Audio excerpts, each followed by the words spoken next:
Muhammadu siraajo mo barke mum saroye e leyde mo golle mum jaali e nokkuure yiɗɓe mum jaɓi Allah njokke Ahmada yew haala maako o Allah tan woni rahmatullahi ta'ala wa barakatuhu o wi mboy mbo salmini on ngon on juuro ngon on ñaago du'a o wi ngon on du'ano kala o wi mon ñaago Allah yo Allah timmin jortoji meɗen jaɓana en golle men moƴƴe ɗe piyu yaafo en dennangal pergitte meɗen waɗa barke e meɗen waɗa barke e ɓiɓɓe men e ɓesduji men piyu o wi waɗa barke e dewle meɗen rokka en ko jiɗɗen danda en ko kulɗen e barke salatul fatihi o wi ko ɓeyden tinnade e diine meɗen o wi ɓeyden tinnade e waktuji men joyɗi o wi waktuji o wi so waktu o yoni kala neɗɗo o ko nanguno nomo ɗal ɗum mo salligo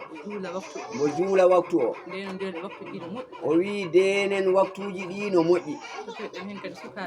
o wi gekiren ɗum kala sukaɓe ɓe ɓe ganda ɗum gila taw ɓe goni sukaɓe haade ɓe kelli feede taw ɓe gandi ɓe baawi o wi sabu enen ko en julɓe o wi Allah he sago ma toppiroɗen diine men no feewi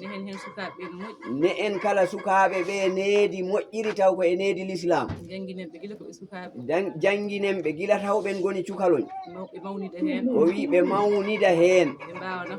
ɓe mbawa naftoroyaade ko ɓe jangi ko o wi ɓe mbawa ɗum kala nafoyde goɗɗo yo Allah wallu yo Allah wallu o wi tijjaniya o kala toppiroɗen ɗum no feewi ɗum ko hunde moƴƴere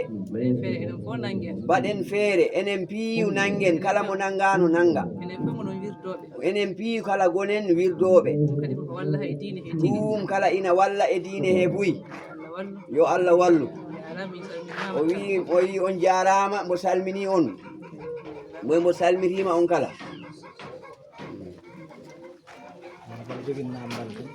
jogiiɗo ko faala lamdade yo bisimilla muɗum gila to wirdu o no wirdotte ha he diine ha he julde nde no juldere piiw no joom kala joom ko wawra ran no lamdo nene amen wi weltanimama boy o wi garal mon ɗongal mo weltanima on no feewi o wi kala ɓe du'ima no feewi o wi kamɓene ɓe ñaagi du'a no feewi o wi way haade mon nana ceerno men ceerno Mamadou Saydou radiyallahu ta'ala anhu o wi mbo nan garal mon ngal tan on hakkil makko o welti hen o wi mbo ñaagi du'a no feewi o wi ganniyoɗen dennangal haajuji men ɗi piiw goro ɓeɗo woni yo anniyo ɗon mboy fatiha e salatul fatihi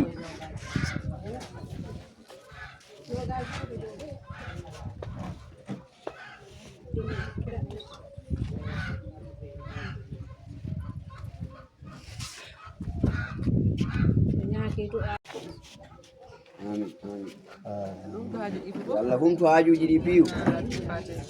barke salatul fatihi